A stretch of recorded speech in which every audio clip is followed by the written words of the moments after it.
محبوبیت دو طرح کی ہوتی ہے، ایک ہوتی ہے محبوبیت ذاتی اور ایک ہوتا ہے محبوبیت صفاتی۔ کیسے؟ یوں سمجھیں کہ ہر ماں کو اپنا بیٹا خوبصورت نظر آتا ہے، چاہے ہو یا نہ ہو، لیکن اس کی نظر میں سب سے زیادہ خوبصورت کون ہوتا ہے؟ اس کا بیٹا ہوتا ہے۔ ایک دفعہ بادشاہ نے وزیر کو کہا کہ کل کسی بہت خوبصورت بیٹے کو لے آنا، تو وزیر اپنے بیٹے کو لے کے چلا گیا۔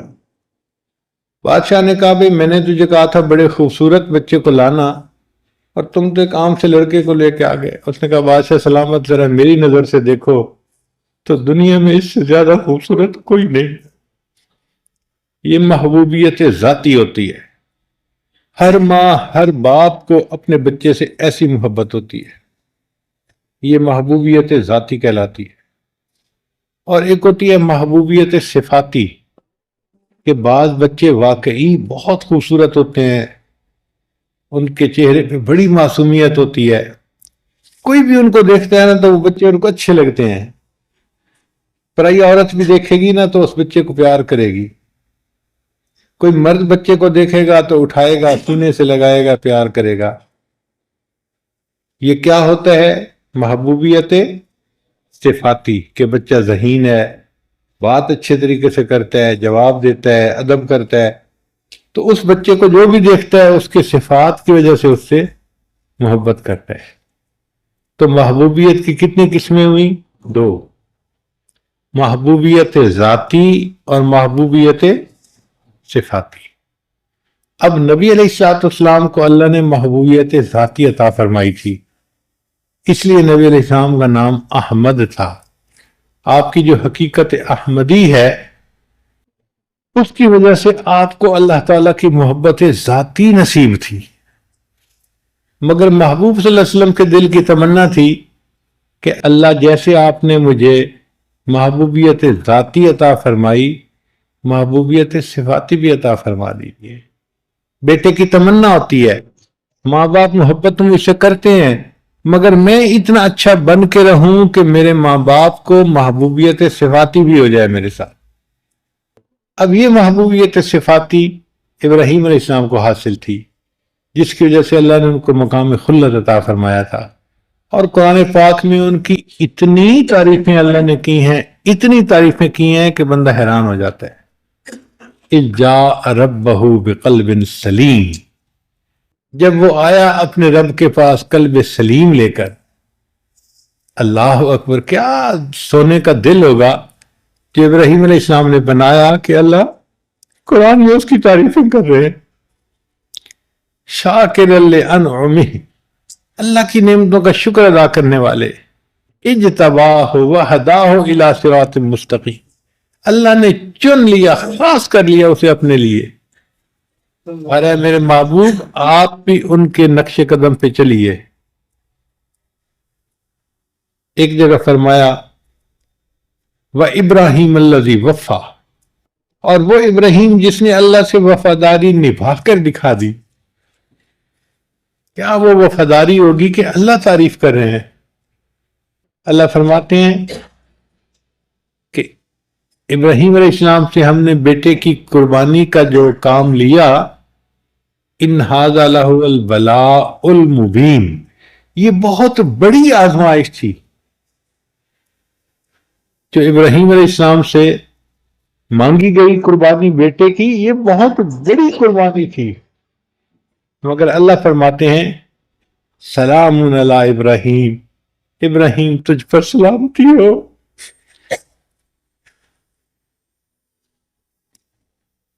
ابراہیم تو جیتا رہے، ہماری زبان میں اس کا ترجمہ یہ بنے گا۔ اب جیسے کسی بچے سے خوش ہوتے ہیں نا تو عورت دعا دیتی ہے، اے بیٹے تو جیتا رہے، سلام علی ابراہیم، بالکل یہی مانے، ابراہیم تو جیتا رہے، تو نے کتنی بڑی قربانی دی۔ اللہ فرماتے ہیں پھر ہم نے اس قربانی کو بعد میں آنے والوں کے لیے بھی جاری کر دیا، وَتَرَكْنَا عَلَيْهِ فِي الْآخِرِينَ سلام علی ابراہیم۔ تو ابراہیم علیہ السلام سے اللہ کو جو تعلق تھا، ابراہیم علیہ السلام کو محبوبیت صفاتی کا تعلق تھا، اللہ نے ان کو اپنا خلیل بنا لیا۔ تو نبی علیہ السلام کے دل کی تمنا تھی کہ یا اللہ، محبوبیت ذاتی تو آپ نے مجھے اپنی رحمت سے عطا فرما دی، اب میں دنیا میں ایسا بن کے رہنا چاہتا ہوں کہ مجھے محبوبیت صفاتی بھی نصیب ہو جائے، تاکہ چیز اپنے کمال کے درجے تک پہنچ جائے، اجماع ہو جائے محبوبیت صفاتی اور محبوبیت ذاتی کا۔ تو نبی علیہ السلام نے یہ درود شریف پڑھا، اللہم صلی علی محمد وعلی آل محمد کما صلیت علی ابراہیم وعلی آل ابراہیم انک حمید مجید۔ پھر پڑھا، اللہم بارک علی محمد وعلی آل محمد کما بارکت علی ابراہیم وعلی آل ابراہیم انک حمید مجید۔ تو یہ اصل میں نبی علیہ السلام اس کمال کو پسند کرنا چاہتے تھے، یعنی نبی علیہ السلام چاہتے تھے کہ میری حقیقت محمدی جو ہے وہ حقیقت احمدی کے ساتھ متصل ہو جائے۔ آپ کا نام محمد اس دنیا میں تھا، آخرت میں آپ کا نام احمد ہوگا۔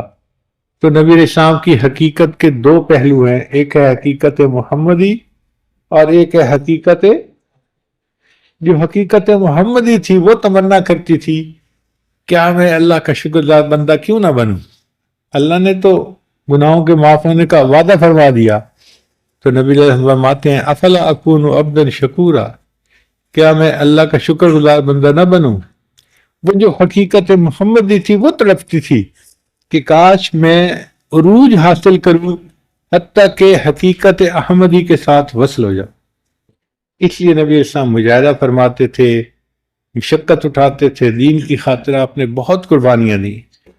اور امام ربانی مجدد ثانیہ نے اپنے مکتوبات میں لکھا ہے کہ نبی علیہ السلام نے جو امت کو دین سکھایا اور امت نے نیکیاں کی، اب اس کا ثواب نبی علیہ السلام کے اعمال نامے میں بھی گیا نا، الدال علی الخیر کفاعلہ، تو یہ ثواب نبی علیہ السلام کے بھی حصے میں گیا۔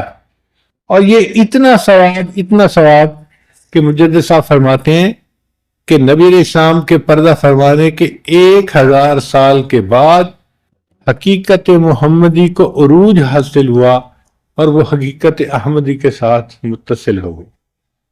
اب نبی علیہ السلام کی دونوں حقیقتیں ایک ہیں، آپ کو اللہ نے محبوبیت ذاتی بھی دی ہے اور آپ کو اللہ نے محبوبیت صفاتی بھی دی ہے، اور یہ محبوبیت صفاتی دنیا میں مل سکتی تھی اور نہیں کہیں مل سکتی، دنیا ہی ہے جس میں انسان اعمال کرے تو اس کو اللہ تعالیٰ روحانی ترقی عطا فرماتے ہیں۔ تو اس لیے درود شریف آ گیا۔ اب درود شریف کے بعد پھر دعا سکھائی گئی، تو دیکھو کتنی خوبصورت دعا، رب اجعلنی مقیم الصلاۃ ومن ذریتی ربنا وتقبل دعا ربنا اغفر لی ولوالدی وللمؤمنین یوم یقوم الحساب۔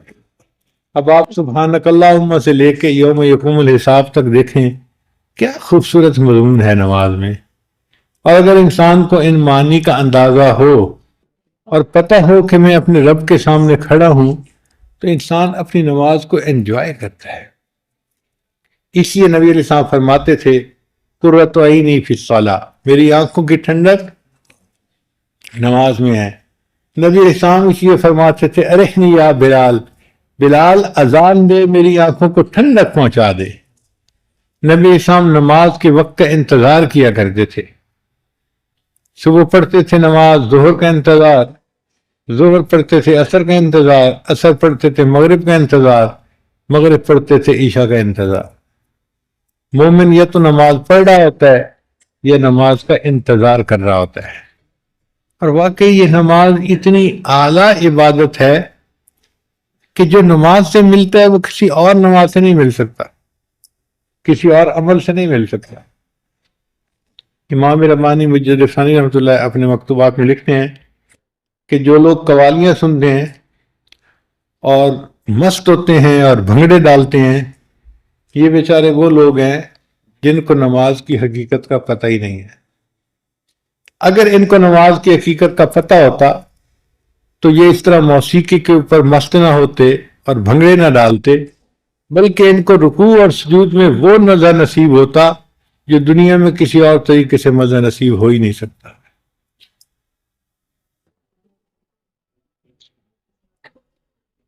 اس لیے ہمارے مشائخ جو بیعت ہوتے تھے نا، تو ان کا مقصد یہی ہوتا تھا کہ اپنے شیخ سے نماز کے اسرار و رموز سیکھیں اور اپنے اکابر جیسی نماز پڑھنا ہمیں بھی حاصل ہو جائے۔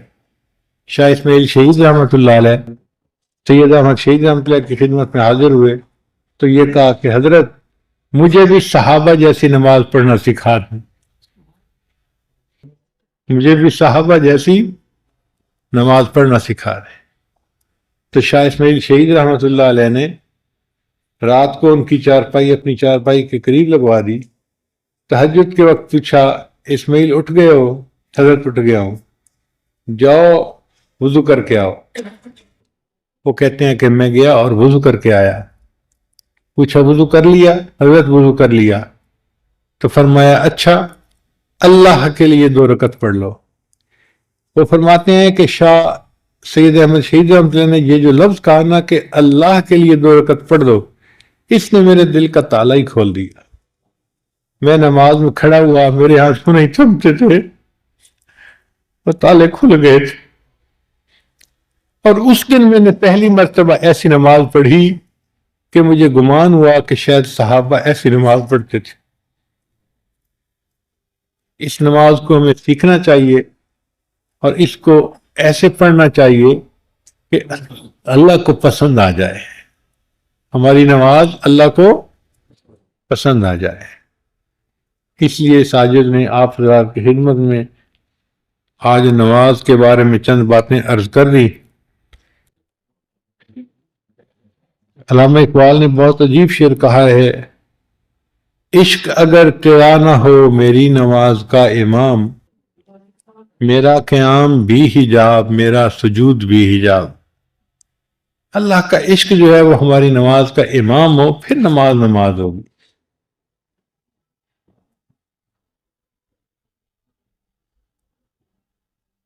اب اس سجدے کی ابتدا فرشتوں سے ہوئی تھی کہ اللہ نے حکم دیا تھا اسجدوا لآدم، تو انہوں نے آدم علیہ السلام کے سامنے سجدہ کیا تھا اللہ کے حکم سے، اور اس کا اختتام انسان کے اوپر ہوگا۔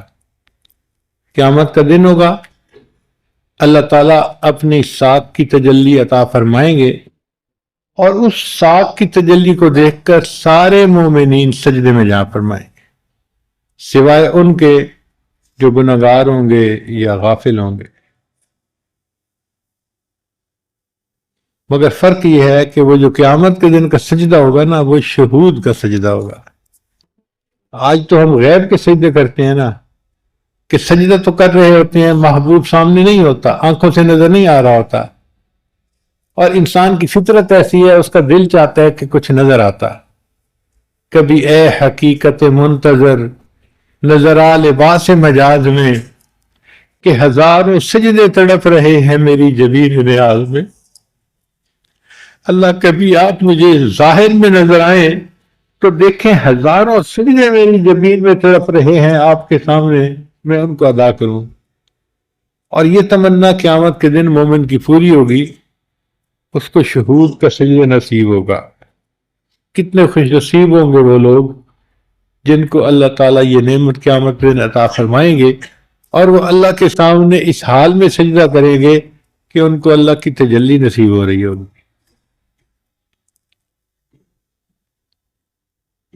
میری زندگی تو فراق ہے، رگ جاں سے لاکھ کری سے ہی، وہ نگاہ شوق سے دور ہے، رگ جاں سے لاکھ کری سے ہی۔ شاعر کہتا ہے کہ اللہ تیرا بیت اللہ دیکھنے کا موقع تو ہمیں نہ مل سکا کہ ہم جاتے تو بیت اللہ کے سامنے جا کے سجدے کرتے، چلے ہم یہیں سجدہ کر لیتے ہیں۔ تیرا در تو ہم کو نہ مل سکا،